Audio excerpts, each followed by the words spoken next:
Today we're making this delicious smothered pepper steak and mushrooms. Let's get into this recipe.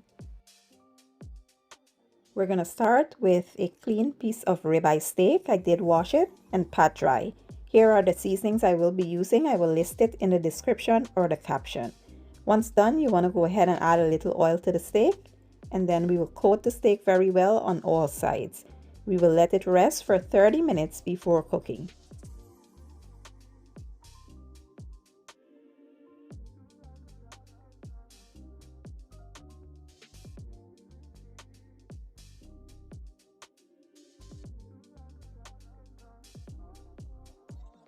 To a preheated skillet, I will cook the steak for 5 minutes per side.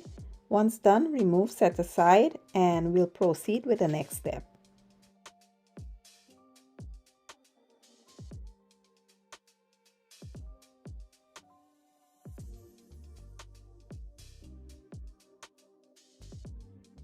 To a separate pot, I will add that same oil we cooked the steak in into the pot. That is all flavor. We're going to add some aromatics, bell peppers, onion, garlic, and some mushrooms. I added some complete seasoning, give it a real good toss, and let it cook down for about 3 to 4 minutes.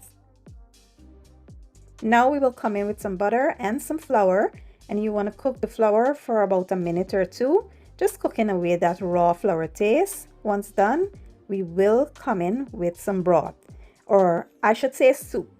I like to use this instead of beef broth because it has so much more flavor and the potency is absolutely amazing. I also like the color as well. So we're going to allow this to just thicken up, and you don't have to add any seasoning here because that soup has a lot of sodium. We're just going to add a little bit of black pepper, give it a little stir, and to balance everything out, I like to come in with a tad bit of heavy whipping cream. Give that a real good toss, let it thicken up, and then we're going to introduce our steak back into the pot. You're going to stir that well, and you can cook this a little more if you don't like your steak medium. If you want it well done, you can cook it for about 5 minutes or so.